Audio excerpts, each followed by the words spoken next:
Howdy, everyone, and welcome to Wild Weiss, the community podcast for Calgary Weiss Schwarz.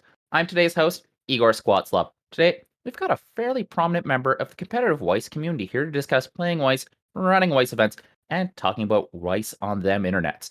He's a member of BurnOne Weiss Schwarz on YouTube, tournament organizer for AnimeEvo, and so much more. Welcome, Kit, to Wild Weiss. How y'all doing?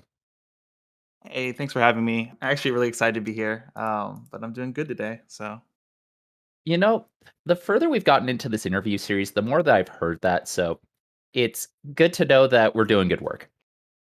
no, you guys are doing great work. I don't know why, but I feel like there needs to be more people aware of your work because I kind of found it by accident and then I've listened to a few from there and then all of them have been great and a lot of fun to listen to, especially on long car rides. So Right.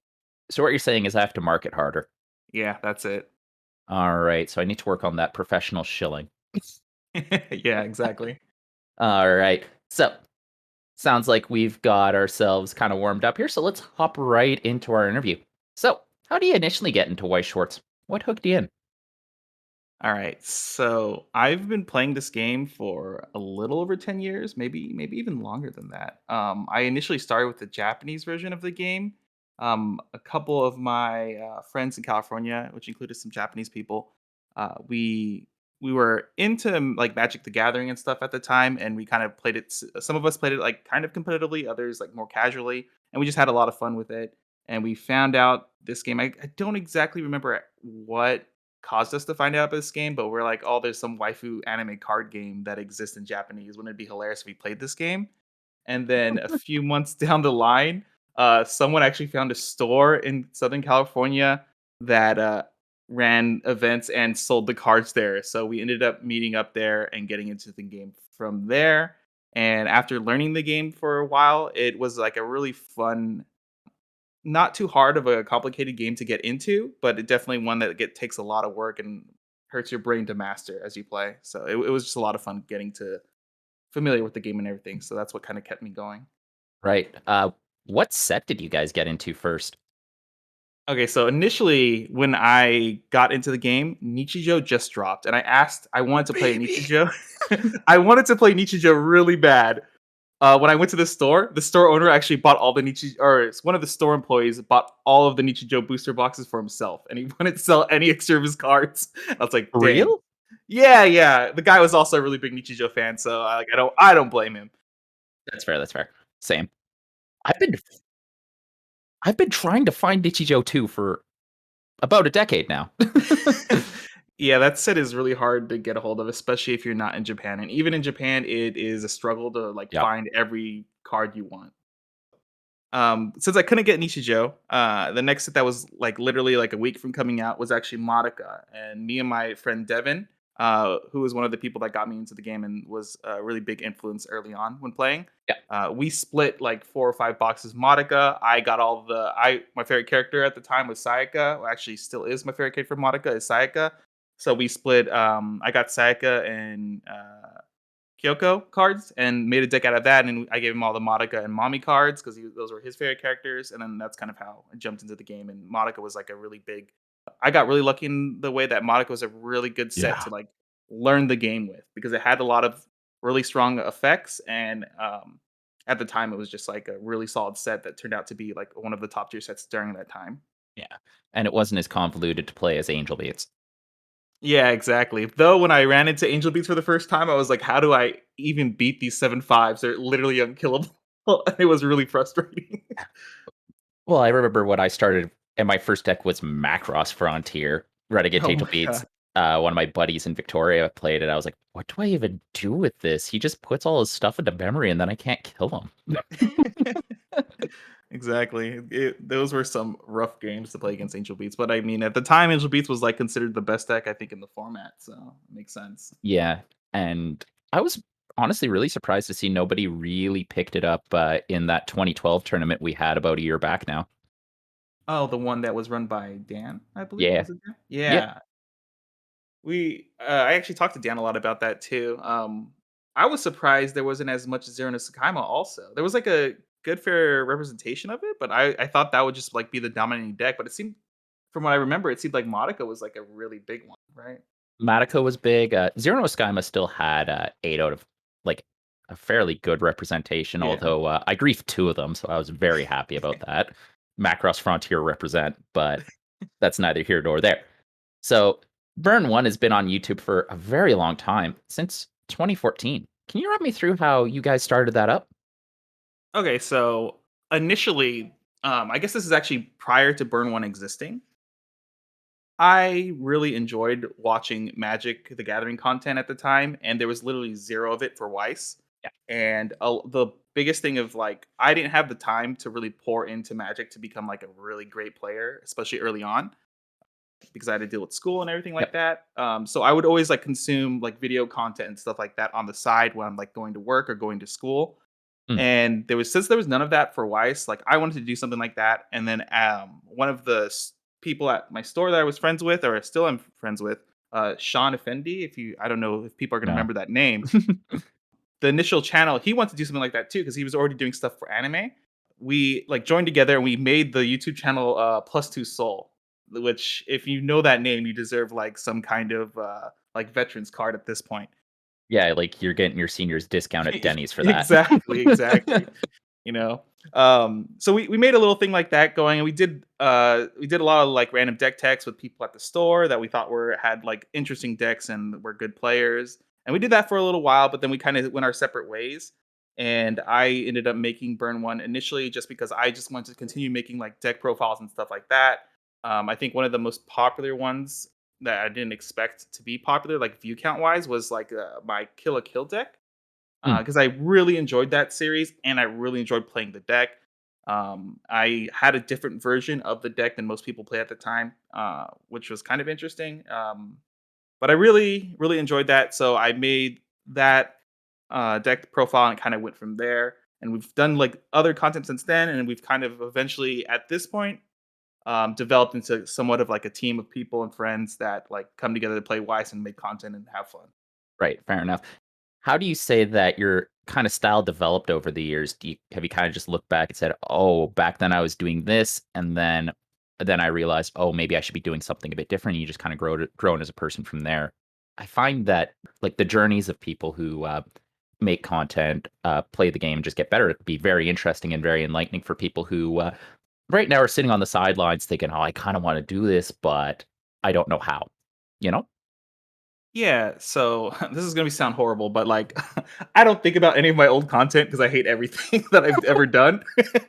All I do is like show up and go, I really want to make a deck profile about like Kill a Kill or something like that. I'm gonna just eventually sit down and do it. I'll like go through like maybe I'll do like one rehearsal, then I'll do a recording, watch the recording, and then either edit the script or anything like that. Or a lot of the times too, we kind of do it, especially in some of our newer stuff because we've been doing a lot more live stream stuff. But we just do it kind of off the cuff and just go roll with the punches. Basically, sometimes we make mistakes in doing it like that.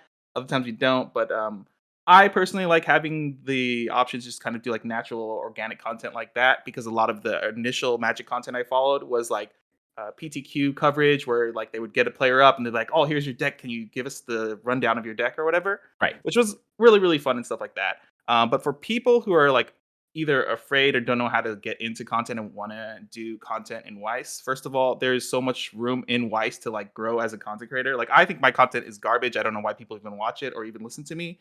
But there's just a lot of room for any content creator to show up and like grab a huge portion of the audience or anything, as long as they're not being like incredibly weird about it, I guess, or something, or like toxic to the community. You Right. can show up, do something different or same as someone else. You'll find your audience and you'll keep going. And the biggest thing to like worry about is not really the numbers, but make sure you're having fun with what you're doing. And if you enjoy what you're doing and you like what you're making, don't even though I said I hate the stuff I like, but yeah, if you like what you're doing and just keep doing it, you'll slowly improve and stuff like that. Maybe you'll see other content creators. You're like, oh, I like that stuff. Like something Burn One has done recently with our deck profiles is like we have Carmen on there in our group who also manages the PGH Weiss Schwarz YouTube channel, Okay. and then we kind of started incorporating how they do deck techs because we started looking at it more and we're like, actually, that's kind of cool. It's a lot more formatted than kind of off the cuff stuff we were doing initially. So we started trying experimenting with that. If you've seen in the recent videos we've done,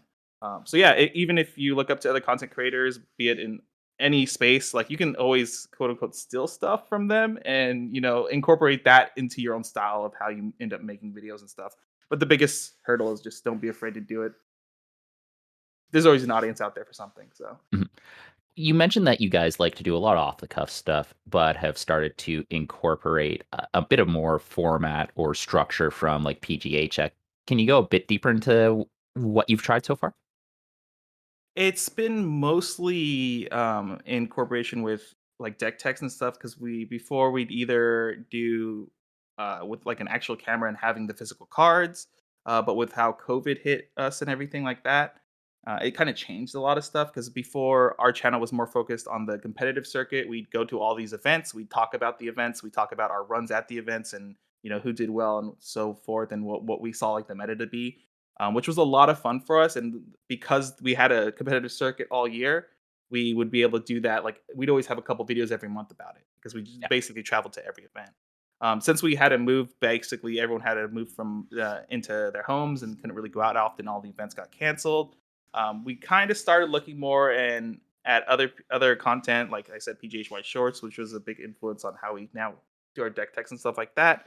Um, and then as well as Dean, who's on the in the group, uh, decided to also do a little bit more structured content when he like wants to show off a concept or something or talk about a concept that people aren't really talking about.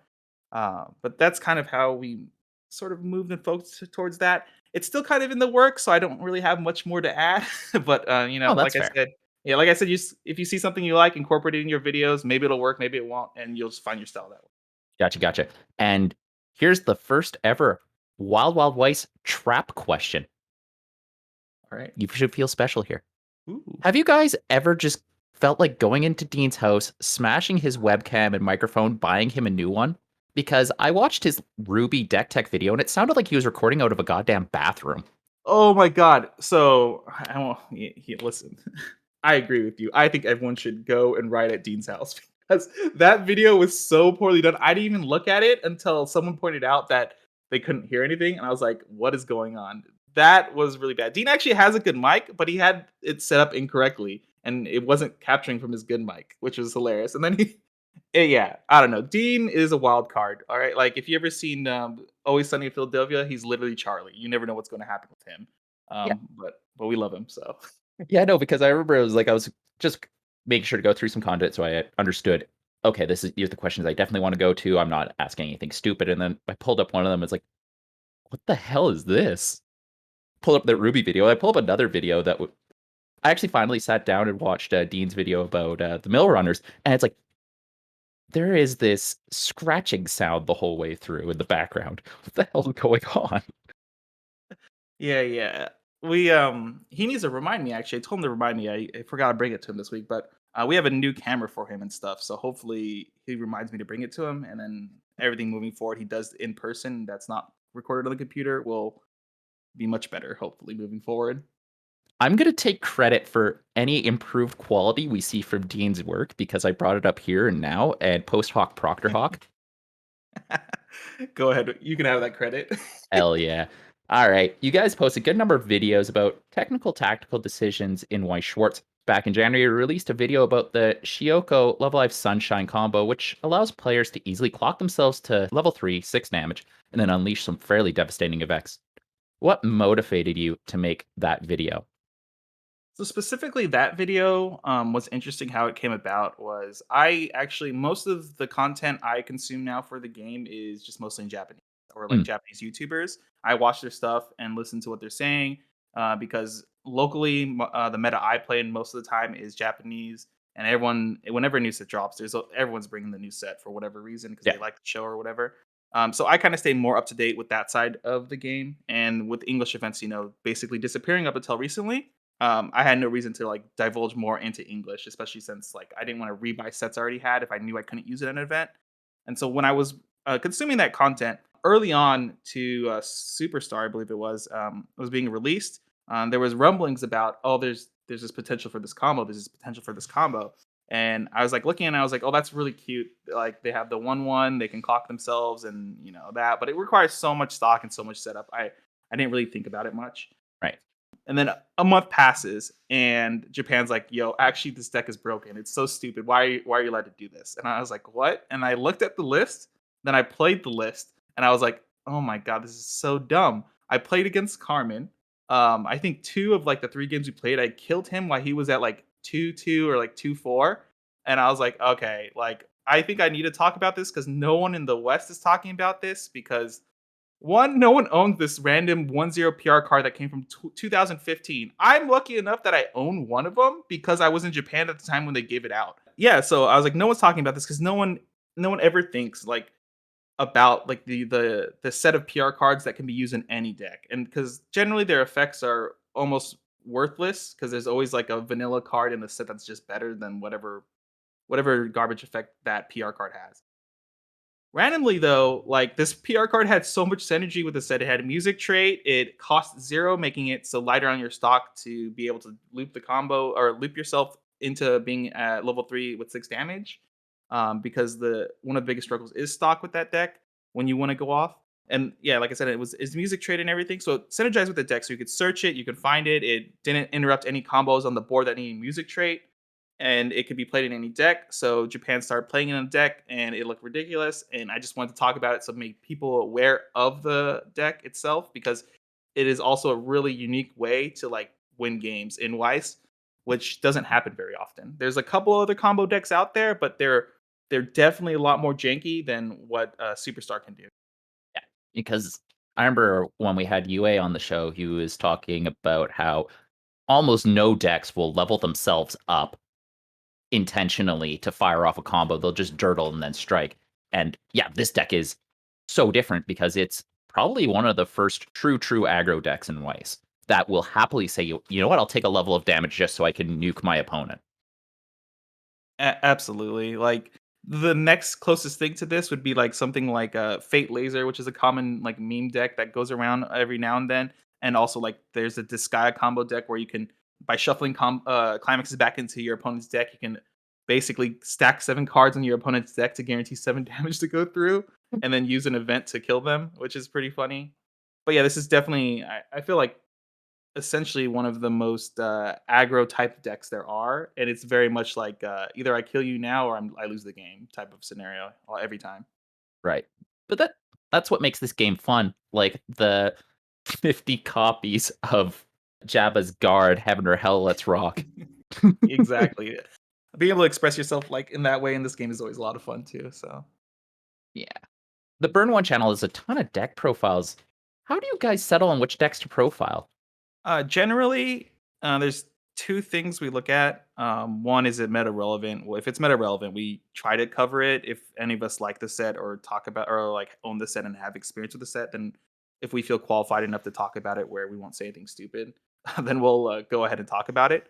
Otherwise, as long as you enjoy the deck and you don't think it's garbage, we'll just put it up there if you do the content, essentially. So, like, Dean has some wild list out there. Sometimes they're good, sometimes they're bad, but we let him put up whatever he wants because he enjoys the deck and he puts like the effort in to like test the deck thoroughly because almost everything he's put on the channel as far as deck techs go, um, he does probably some of like this seems so different than like what Deem seems like in person and like when you talk to him through Discord and stuff.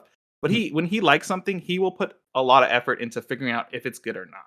Right. And yeah, and then since he puts in that effort, no matter how janky the deck list looks, um, we'll let him do it or whatever. And generally, like if anyone else in the group was like, "Oh, I really like Rasaya and I really like this build," we'll let them go ahead and do whatever content they want.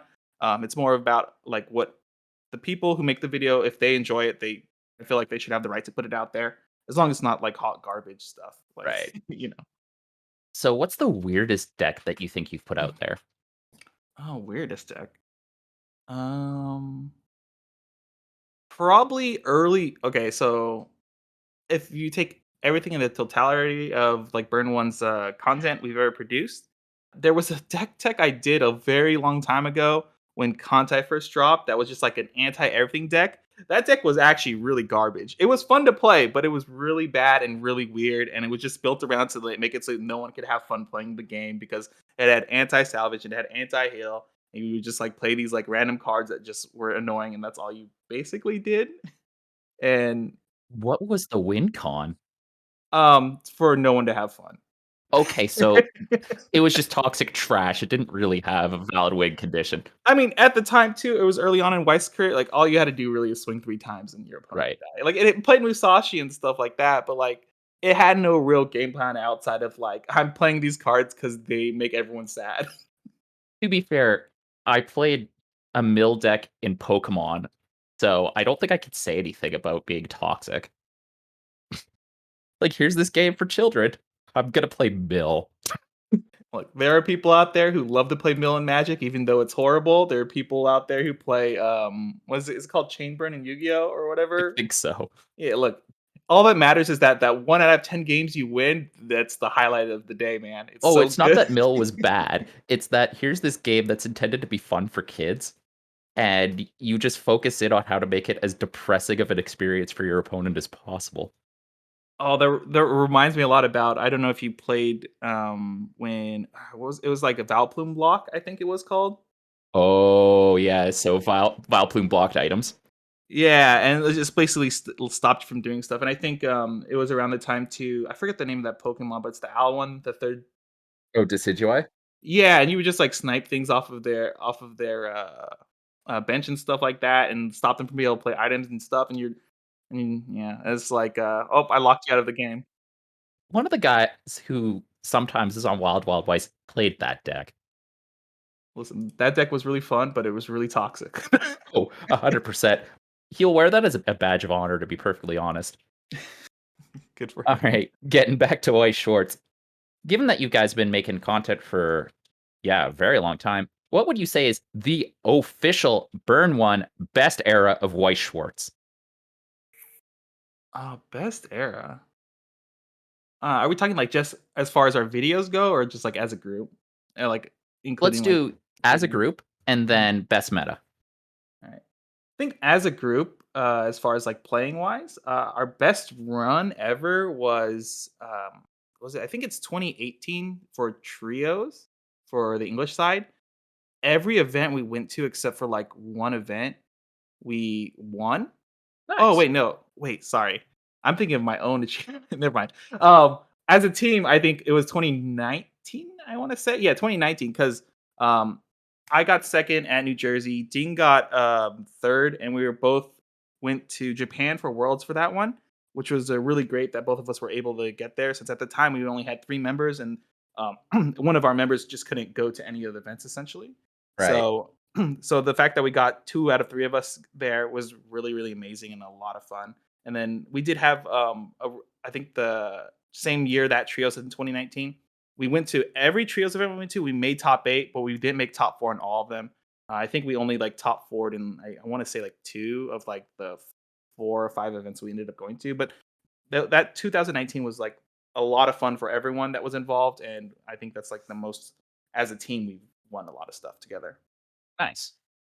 And then when it comes to content, I want to say it's probably the 2018 era or so. And like honestly, anything from 2018 to now, sort of.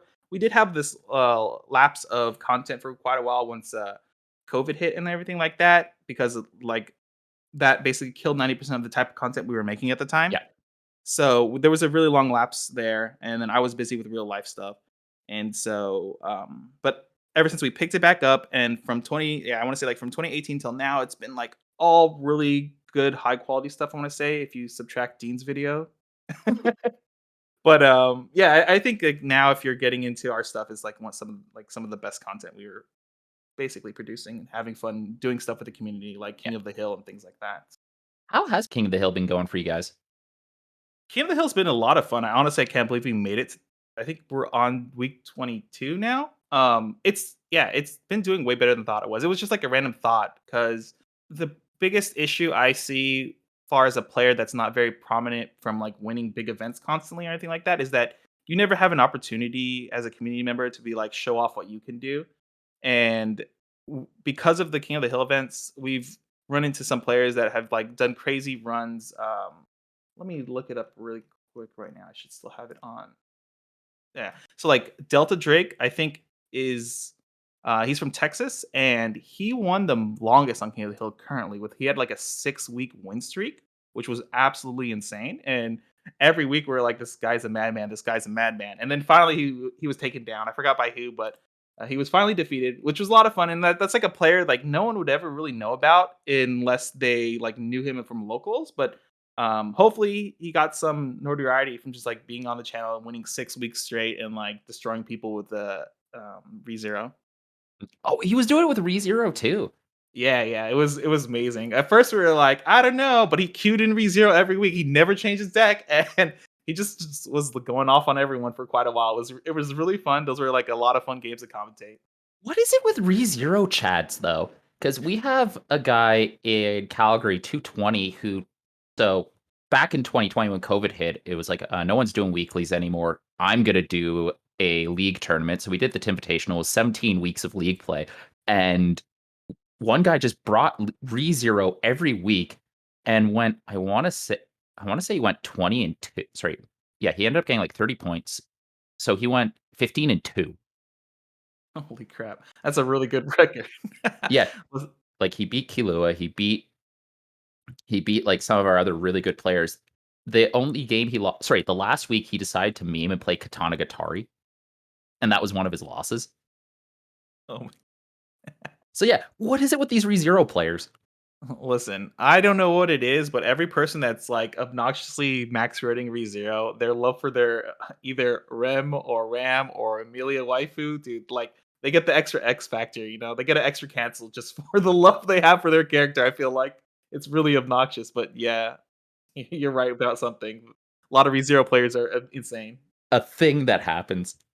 What, in your opinion, has been BurnOne's hottest take? Hottest take. Well, the most recent one that comes to mind is basically if you've been in the community quite a while, there has been this weird divide when we started getting growing pains as a community when investor type of players and collectors, like collector only people joined. Um,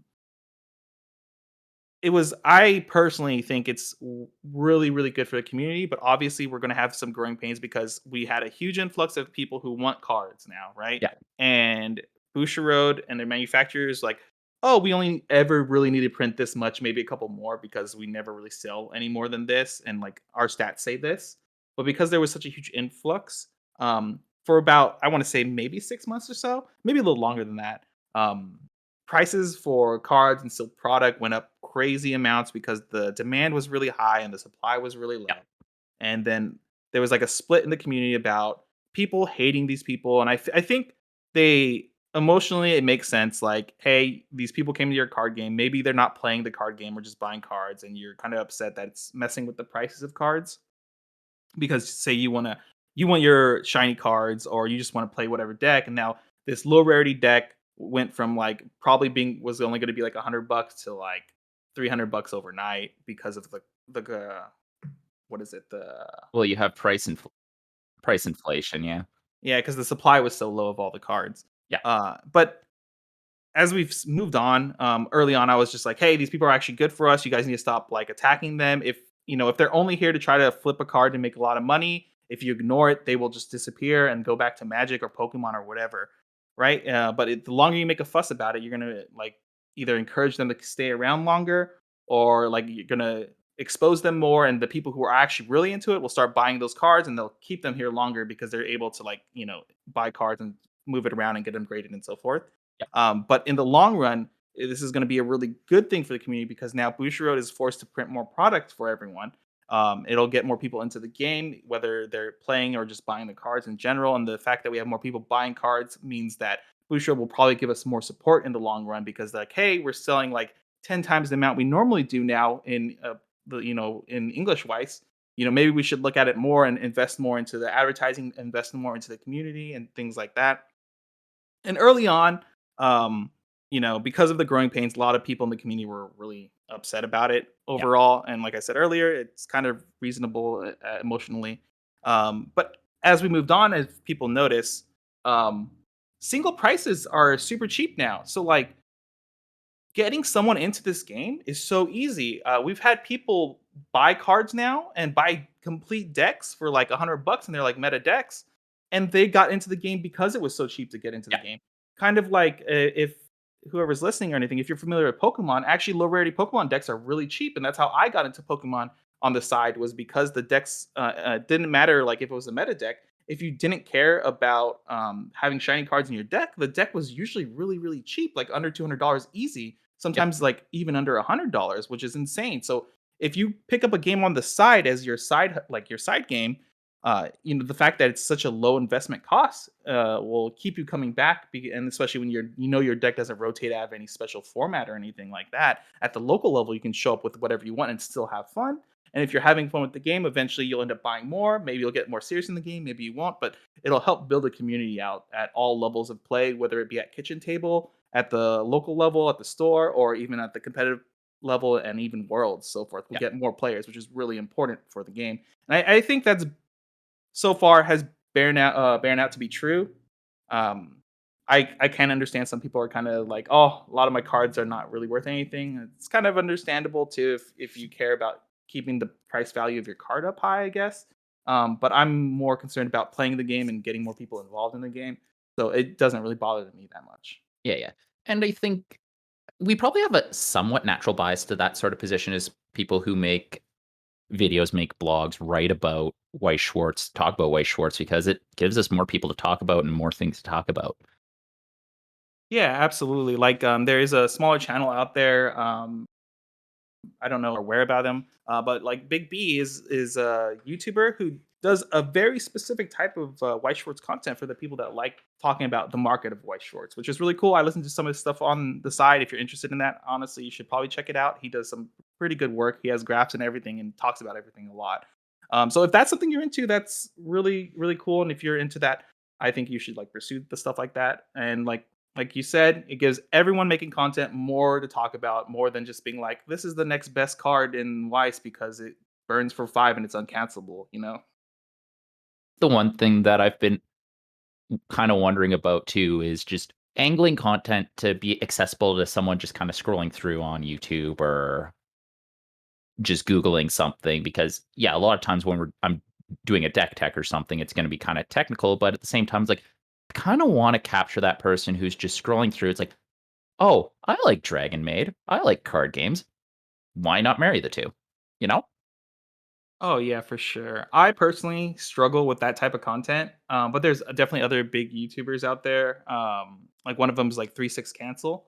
I think he does a really good job of like just throwing interesting content out there. And if you're don't really know what's going on about this game, you can kind of consume a little bit of it and be like, oh, this is cool and interesting. Maybe I'll look into it more, and so forth. Makes sense. Makes sense. All right, moving away from content and BurnOne, back in 2020, you were pretty heavily involved with AnimeEvo's online Weiss tournament, one of the biggest we'd had up to date, and probably the first big event we had during COVID. Can you talk to me a bit about how you got involved and what it looked like behind the scenes? Okay, so this sort of started off as a meme. Before I got into Weiss or card games in general, well, I was still in card games in general at the time, but I was really heavily into fighting games, like to the point where like I was playing like 8 hours a day and I was trying really hard to be really good at the games. It was around the Street Fighter 4 era of fighting games. Mm, And I got very familiar with a lot of people in the FGC, and just kind of made friends through that. And one of them is I'm just going to use his real name. I don't think he has a problem with that. His name's Daryl. Wait, now I'm confusing myself. Yeah, it's Daryl. I think. Okay, if his name's wrong, I'm sorry. But he's from NorCal and he runs a lot of events there, as well as I wasn't really aware at the time, but he was one of the staff members that runs Anime Evo every year and stuff. Like I've always seen him around, like when I went to Evo and stuff like that. I've talked to him. I've played Weiss against him. I I can't remember if he was there or not, but I ran a Weiss event at CEO Otaku in Florida, which was an FGC event specifically for anime fighting games, essentially. okay. And I ran a Weiss event there on the side, and we got like I think it was something like 10 people or so, which was like kind of cool because if you ever been to a fighting game event, like people have to run around a lot of times, and it's really hard to get people to sit down and play like 5 games of Weiss because of how long the games take, because they have to run back to their station to play their matches. So it was really cool that we even were able to do that. I'm pretty sure it was there too. And one of the live streams we were doing, we were kind of joking about like, oh, like Daryl, you should get us on for AnimeEvo kind of as a joke, and then he DM'd me because we're friends on Facebook and Discord, and he's like, "Yo, are you serious about that? If you run the event, we'll host it or whatever." And I was like, "Yo, really?" And then from there, we went ahead with it. One of the biggest things that pushed me to do it more than it just being a meme was this would expose this game to a lot of new people because Yeah. there's a lot of people in who one play fighting games and love anime and like they love being competitive and they just like having fun. And some people, as always, like it's an anime card game. Some people are like, I just like I like having cards of my waifu, right? Mm. So exposing that game to like a new audience was like a really big thing to me, which was like really hype for me. And that's like kind of what got me to make it more serious, talk to them, get on their Discord and get involved with their staff and everything like that. And that experience and everything I learned from that was a lot of fun and a lot of work. Yeah, I remember playing the AnimeEvo, and one of the things that seemed difficult for your guys was just fighting with Smash.gg. Yeah, so initially, they were gonna allow us to run it on anything we want, but they prefer Smash.gg because that's usually what the FGC runs, and then I believe they have contacts with the people who actually run the site and everything like that, so they can do whatever we need them to do. And so since we did it on Smash.gg, there was a lot of hiccups early on because we are trying to figure out certain things. Because even though we've had a lot of people there who run events, I've run like FGC events before or helped run FGC events and stuff like that. We had a lot of people on staff that have run FGC events in person and online. But because we're working with a Swiss format, which is something they don't normally work with in like the FGC, it's usually just like a bracketed format to Right. double elimination, right? So we were struggling to like get it going, but once we got past like the second round, we finally got things to start firing off consistently. Honestly, I'm really thankful that everyone that was at the event was stuck around and kept playing and stuff because I know the first two rounds were like so dreadful. It took us like 3 hours to like just get through two games Yep. basically, but after that, it was just like every 45 minutes we'd be on to the next round, which was really good. And honestly, everyone, including the FGC people that helped us run the event, we learned a lot from it. So ever since then, we'd be able, if like we decide to go back to Smash.gg or any online event in general, we're able to, make it a little bit more flow easily, I guess. Right. So, was there anything specific you guys think you learned from running that event? I don't know if there's anything really specific. I think just you think you're prepared for something, and then the day comes and it turns out you weren't. So it's never a bad idea to just keep preparing more, Right. basically, until the event happens. Because we definitely did hit things we didn't expect would happen, and it made things very, very complicated early on. And just yeah. If you think you're ready for something and it's something brand new you're getting into, you should probably triple, quadruple check everything before you just dive right in like we did. But Right. that's growing pains. And do you think other online Weiss tournament organizers learned a few things from watching AnimeEvo happen in real time? Yeah, I can't really remember off the top of my head, so I might be making this up, but I'm pretty sure Ian from ENTCG learned a lot from our event as well because he was running events online, and at the time since it was so early on during the whole outbreak stuff that we everyone running any trying to run anything online was just a pain in the butt because Yep. we needed to figure out how we get people to contact each other and stuff like that. So with every event that happened and every event someone took part in, everyone's like learned a little bit more. And I think at this point, like I think it was like Dan's Trios event or something like that, they were able to like shoot that off with almost no hiccups at all. So I think all the early events, including like all Ian's events, the Anime Evil and stuff like that, definitely taught anyone else who was involved if they're going to run an event, like what to look out for, how to get things rolling, and everything like that to make these later events so much smoother. Yeah, because I remember for the Timvitational, I did it in Excel. Ooh, Well, the thing was is the way that I'd set up the tournament, no tournament software actually did what I needed it to. yeah. So I did manual pairings. Oh, that's rough. I hate manual pairings in general, especially if like someone's in, I don't know if you were in your own event or anything like that, but if the Nope. person making the manual pairings are also in the event, it gets like really weird, or you're friends with that person. I really like it when it's more hands off. Like we put it into the computer and this is what it spat out. So you can't say that we like try to cheat you or something. So what happened was I allowed late entrants. Mhm. So normal Swiss software can't accept that. And then I extended out the amount of time based on the number of late entries. So then I had to repair everything manually, and then I used a random number generator to get the schedule reset, and then ran from there. Oh my god, that sounds like a nightmare. Did you add people in after the first round? Is that what Yep. happened? Oh my god. Because well, here's the thing. Yeah. I knew that people are probably gonna be skeptical of a multi-month tournament in COVID during this pandemic that just Mhm.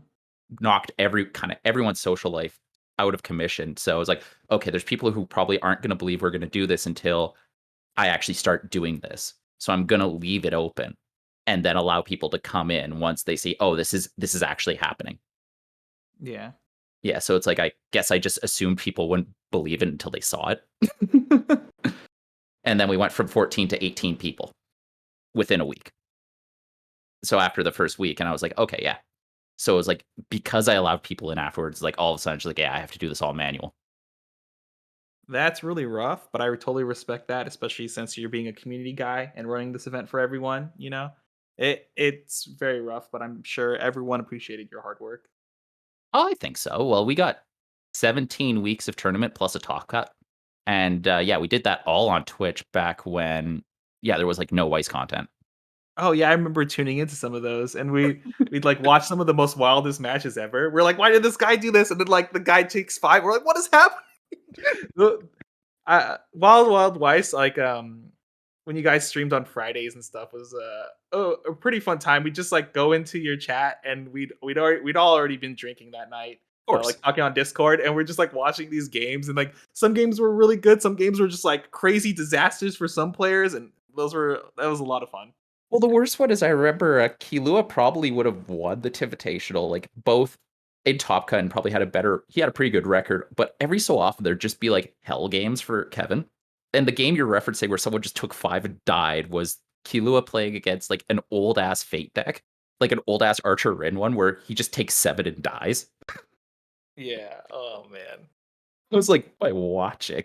Exactly. But man, what can you say, dude? That's Weiss. Like sometimes you can It's be in the best position of your life, and then you're just like, wow, I'm like 1 and 2, but I just took 10 damage straight with no cancels. Interesting. I'm sad we don't uh, have the VODs for the Tivitational because it was in TTS. uh, Yeah, so Bushy said no bueno, so we kinda have to respect that. oh, absolutely. The same thing happened to us for Anime Evo. Now that you bring that up, initially we wanted no barrier to entry for people who wanted to even just try the game out for free, basically. Yep. So we're like, hey, we'll just do it on TTS. It costs like 15, $20 to buy TTS. Like, I think that's like a really low enough entry to get people interested if they don't own the card, so they can play anything they want. And then we got hit with the same thing saying, hey, you can't do this. And we're like, all right, we're moving to physical cards, guys. We're sorry.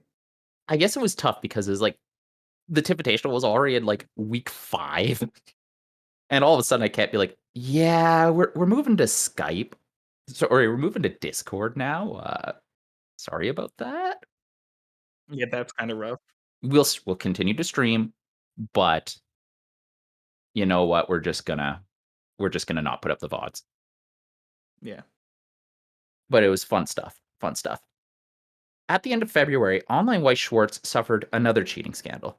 Do you think that the scandal has impaired the reputation of Online Weiss Schwarz tournaments? I don't know if this particular scandal is like destroyed much faith that the community had in online tournaments, because I think at the end of the day, most people were already skeptical about playing online in general, because there's just it's almost impossible to stop people from really cheating unless you like have like 20 different cameras on them from all different angles at all times, and they can never move from their chair or anything like some, unless you do some crazy like stuff like that. It's hard to like snuff out all cheating. A lot of players who mostly play in person. One of the most vocal people, like in our group at least, is Carmen. Doesn't like playing online at all. It's Yeah. not that he doesn't think. It's not that he doesn't trust the people. It's that it just leaves up too much question marks all the time. You're like, that's really weird. That guy canceled 3 times off the top of his deck every time he's refreshed. Like that's weird. You just like weird coincidences like that might put bad thoughts in your head, even though you know the player is like might be playing legit or whatever, right? So Right. I don't know how much this particular scandal hurt people's faith in it. I'd probably have to talk more with more of the general community to get a really good grasp of that. The biggest thing that hurts me most of all is that the people that the particular player was friends with were friends that I made internationally through going to worlds and stuff like Yeah. that. I talked to them on and off, and they were very heavily affected by this person's decision to cheat, which hurts, like, kind of hurts me that, like, that these people also suffered for just being associated with this person. And it kind of sucks that hopefully in the future people don't think like, well, these guys were friends with this player that cheated, maybe they're cheaters also, if like they get kind of lucky or something like that. I hope nothing like that happens to those players. And then I think the Yeah. next biggest thing is what really hurt Australia's community as a whole is that before these online events, Australia was basically shafted every single time when it came to events, whether it be Japanese or English. Yeah. Like maybe they had like one event or something in Australia, and so they never had the opportunity to really show off like their talent on the world stage. And for those people in like more deeper in the Discord communities, there's always like some vocal people that's like Europe number one, Australia sucks, or America number one, Europe sucks, and Australia sucks, or whatever, right? Yeah. Like, because it's kind of fun to have that back and forth banter between like whose region is the best and stuff. Of course. But with this entire scandal hurting, it just sucks that it hurts. It hurts their reputation so much after like building up so much good faith in like Australia being really good players, because when they started winning a lot of events or like having good representation in all these online events, people were like, "Oh, Australia's actually good. Australia's really good. They have a really good meta. All their players are like really good, just tryhards that know what they're doing and play very well and very consistently well," which Yeah. is the most important part about this game. Doesn't matter how good you are at any moment, you have to be consistently good all the time. That's how you win like long events that have like 6, 7 rounds, right? Yeah. And it kind of like makes me sad that now their entire reputation is kind of like thrown into the gutter along with this scandal, which kind of hurts. I feel bad. I feel really bad for them. The one thing is I hope people still enjoy online Weiss. Maybe we don't put such heavy pricing and make it more about bragging rights in the future. Yeah. I don't know how Bouchard is going to handle it, but I think overall, though, online Weiss competitively was a good thing for the scene. A lot of people who don't have local communities or can't make it out to these regionals, who want a taste of that like competitive play at that level, had a great opportunity to join these events and have fun at the end of the day. Because yeah, we might be fighting for fun or for prizes and stuff like that, but I think at the end of the day, all of us, whenever we go to these events, we have so much fun. We love coming back after a round, going to our friends in the court, being like, "Dude, I got sacked. All right, Yes. on to round three, guys." Let's go. Yeah, exactly. Like that is going to these regionals. That is the most fun I have. It's not necessarily the games or winning. It's being there with my friends and being mad that we lost any random round, or we'll talk about the most craziest lucky sack thing that happened to us or to our opponent, and we're just like, oh man, and we have fun. We shoot the shit and then go out and eat afterwards, and just like the entire day is amazing. So Yeah. these online events, we had that same experience too, which was a lot of fun, and I'm glad that other people that can't make it out to like big events was able to experience that at least too. Mhm. Yeah, I still remember after AnimeEvo, somehow I think I played all of Swiss, even though I was playing Macross Frontier and was essentially out after round 2, and people were making fun of my webcam the whole time. But yeah, we went and played Cube after that. Like, we drove over to a buddy's house and played Cube after, like, 8 hours of Weiss. So, yeah, it's just being able to hang out after the tournament and just be like, "Yeah, this was awesome, this was dumb," all that sort of stuff. Yeah, exactly. As someone with online tournament organizer experience, do you have any ideas on how to fortify online Weiss against this sort of cheating in the future? I mean, like I said earlier, it's such a tough one because unless you literally have like 30 cameras pointed at each player to like see every angle, you can't stop cheating from always happening. Like, there's always a chance someone has something off screen or they're making notes off screen. Normally, you wouldn't have in person play. And there's a lot of in the end of the day, there's just still a lot of issues like playing online because the environment is so completely different. Yeah. But when it comes to like trying to curb cheating, the only thing you can really do is like like ways the camera are angled have to be in a specific way. You need to have like a lot of space around you so that it shows that like there's nothing on the sides, and if you reach off to the side, it's like obvious that you're reaching off to the side. Making sure that like all the cards never leave the screen, never get picked up in weird manners. That's all you can really do. It's Right. kind of hard to enforce stuff like that because at the end of the day, especially if the tournament is more about for fun than it is about like winning some kind of prize. You can't just show up to like if someone's there just to have fun, you can't go there, like sorry dude, like we require 5 inches of extra space on each side of the mat that you play on to prove that you're not cheating, and because you only have like an extra inch, unless you fix that right now, we have to kick you from the tournament. That feels kind of shitty and stuff like that. It sucks, but honestly, that I think that's all you can really ask if you're going to try to have some kind of high profile event online is like you need to show as much as the screen, much of the play area as possible. Never have anything ever leave the screen.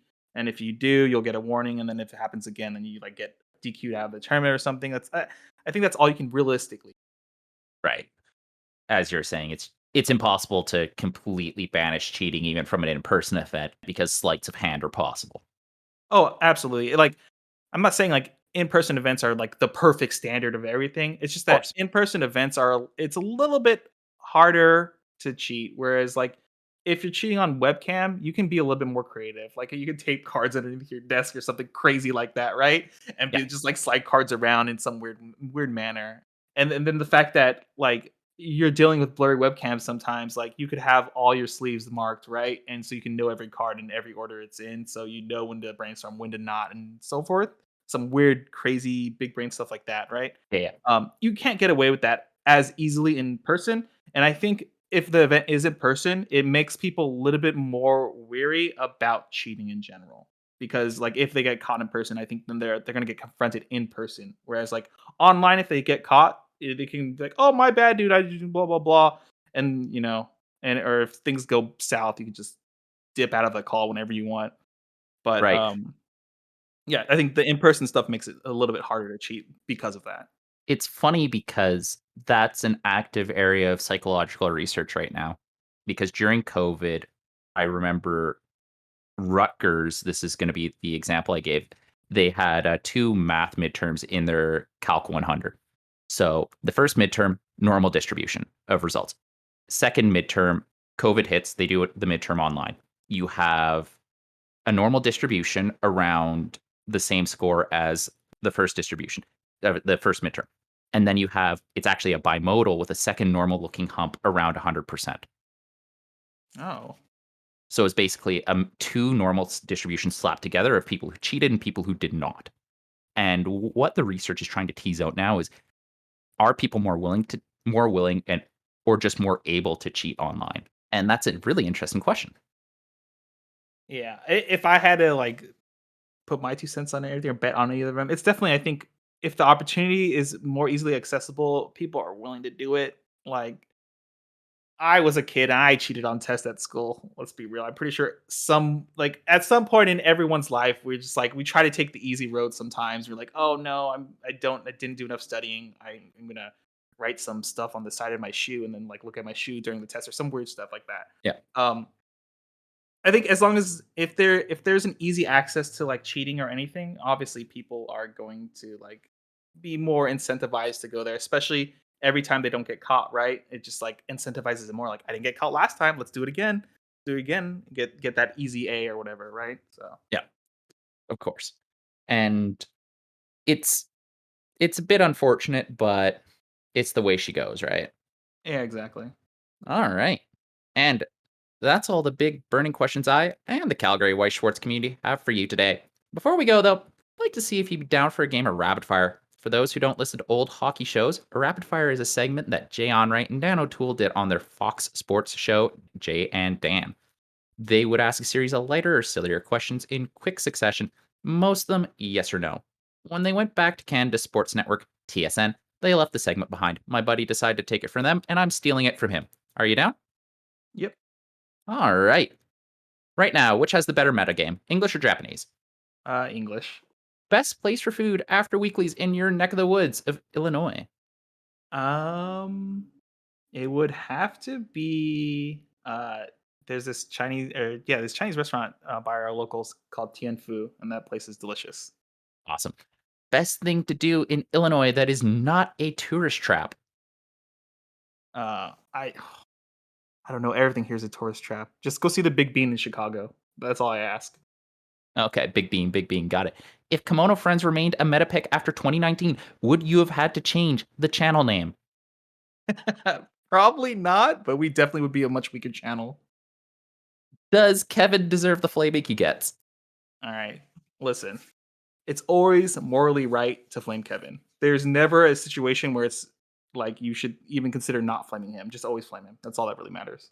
I love how that's like the diametrically opposed answer we got from Patty Wagon last interview, where he said Kevin is precious and must be protected.